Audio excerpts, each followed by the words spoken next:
जय हिंद दोस्तों। आज हम लोग इस वीडियो में अति महत्वपूर्ण क्वेश्चन कराने वाले हैं जो सभी एग्जाम से रिलेटेड क्वेश्चन रहेंगे। तो हमारा प्रश्न हमारा क्या है? स्वर्णिम चतुर्भुज महामार्ग से संबंधित नगर कौन हो है? स्वर्णिम चतुर्भुज महामार्ग से संबंधित नगर चेन्नई है। इसी तरह से हम लोग अगले प्रश्न की ओर बढ़ेंगे। अगले प्रश्न में क्या है? भारत का सर्वाधिक विदेशी व्यापार किस मार्ग द्वारा होता है? भारत का सर्वाधिक विदेशी व्यापार किस मार्ग द्वारा होता है? तो समुद्री मार्ग द्वारा किया जाता है। इसी तरह से हम लोग अगले प्रश्न की ओर बढ़ेंगे। पक्की सड़कों की लंबाई की दृष्टि से प्रथम स्थान पर कौन राज्य है? पक्की सड़कों की लंबाई की दृष्टि से प्रथम स्थान पर कौन राज्य है? तो महाराष्ट्र जो है जो प्रथम स्थान पर है। इसी तरह से चौथे नंबर प्रश्न की ओर चलेंगे हम लोग।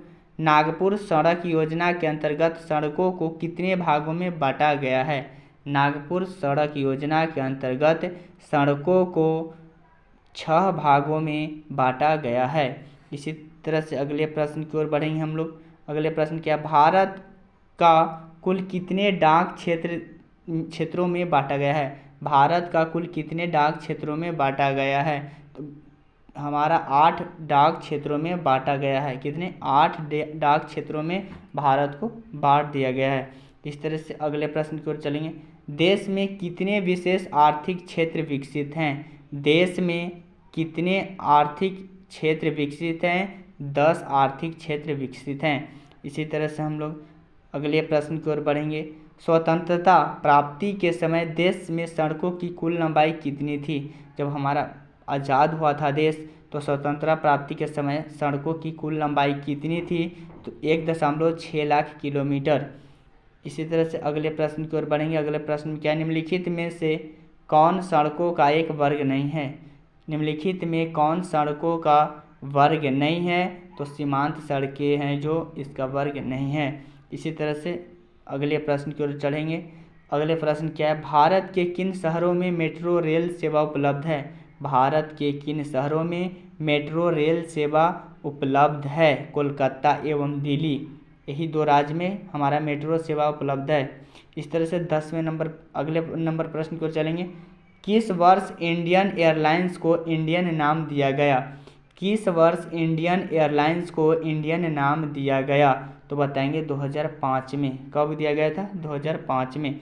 इस तरह से अगले प्रश्न की ओर चलेंगे। एनोर पतन किस राज्य में स्थित है?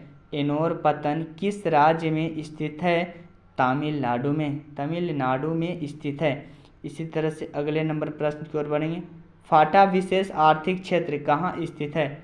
फाल्टा विशेष आर्थिक क्षेत्र कहाँ स्थित है? पश्चिम बंगाल में स्थित है। इस तरह से अगले प्रश्न की ओर चलेंगे। भारतीय अंतर्देशीय जलमार्ग प्राधिकरण का गठन किस वर्ष किया गया था? भारतीय अंतर्देशीय जलमार्ग प्राधिकरण का गठन हम लोग जो किए थे 1986 में किया गया था। ऑप्शन नंबर ए होगा। इसी तरह से हम लोग अगले प्रश्न की ओर बढ़ेंगे। देश में दूरदर्शन सेवा का आरंभ कब हुआ? देश में दूरदर्शन सेवा का आरंभ कब हुआ? 1959 में हुआ था। इसी तरह से अगले प्रश्न की ओर चलेंगे। ऑल इंडिया रेडियो का नाम बदलकर आकाशवाणी किस वर्ष कर दिया गया? ऑल इंडिया रेडियो का नाम बदलकर आकाशवाणी किस वर्ष कर दिया गया? 1957 में किया गया था। इस तरह से अगले प्रश्न की ओर चलेंगे। भारत में डाक क्षेत्रों की कुल संख्या कितनी है? तो भारत में डाक क्षेत्रों की कुल संख्या 8 है। इसी तरह से हम लोग अगले प्रश्न की ओर चलेंगे। भारतीय अंतर्देशीय जलमार्ग प्राधिकरण किस वर्ष अस्तित्व में आया? भारतीय अंतर्देशीय जलमार्ग प्राधिकरण किस वर्ष अस्तित्व में आया? तो 1986 में आया था। इस तरह से अगले प्रश्न की ओर बढ़ेंगे। भारत में कितने आकाशवाणी केंद्र हैं? भारत में कितने आकाशवाणी केंद्र हैं? 200 आकाशवाणी केंद्र है। इसी तरह से अगले प्रश्न की ओर चलेंगे। भारत में टेलीफोन सेवाएं कब आरंभ हुई? भारत में टेलीफोन सेवाएं कब आरंभ हुई? तो 1881 में टेलीफोन सेवाएं आरंभ हुई थी। इसी तरह से हम लोग अगले प्रश्न की ओर बढ़ेंगे। इनमें कौन व्यापारिक केंद्र गंगा नदी के तट पर स्थित है? इनमें कौन व्यापारिक केंद्र गंगा नदी के तट पर स्थित है? जबलपुर। कौन से हमारे?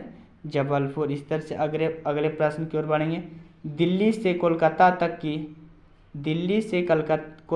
तक की राष्ट्रीय राजमार्ग किस नाम से प्रसिद्ध है? तो हम लोग बताएंगे कि NH2 NH national highway, NH का फुल फॉर्म होता है नेशनल हाईवे 2 के नाम से प्रसिद्ध है। इसी तरह से हम लोग अगले प्रश्न की ओर बढ़ेंगे। इनमें कौन परिवहन का मार्ग नहीं है? इनमें कौन परिवहन का मार्ग नहीं है? आकाश है जो परिवहन का मार्ग नहीं है। इस तरह से अगले प्रश्न की ओर बढ़ेंगे। भारत में सबसे ऊंची सड़क कहाँ मिलती है?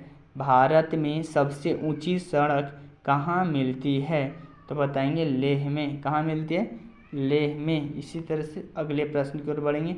पक्की सड़कों की सबसे अधिक लंबाई किस राज्य में है? पक्की सड़कों की सबसे अधिक लंबाई किस राज्य में है? तो हम महाराष्ट्र है जो राज्य है, वहाँ पे पक्की सड़कों की लंबाई सबसे ज़्यादा है।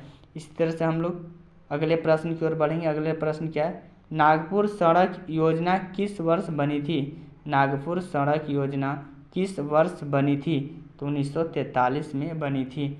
आप लोगों को कैसा लगा वीडियो? आपको अगर पसंद आया होगा तो सभी लोगों के पास, आप जितने पढ़ने वाले स्टूडेंट हैं, सभी कोई चीज़ का तैयारी कर रहे हो, चाहे कोई चीज़ का तैयारी करें, उन सभी लोगों के पास एक बार वीडियो को शेयर करिए। और आपको वीडियो पसंद आता है तो चैनल को सब्सक्राइब करिए और लाइक करिए। मन है तो करिए, लेकिन शेयर ज़रूर करिए कि उनको भी जानकारी प्राप्त हो और आपको भी जानकारी प्राप्त हो ही गया हो। तो जय हिंद दोस्तों।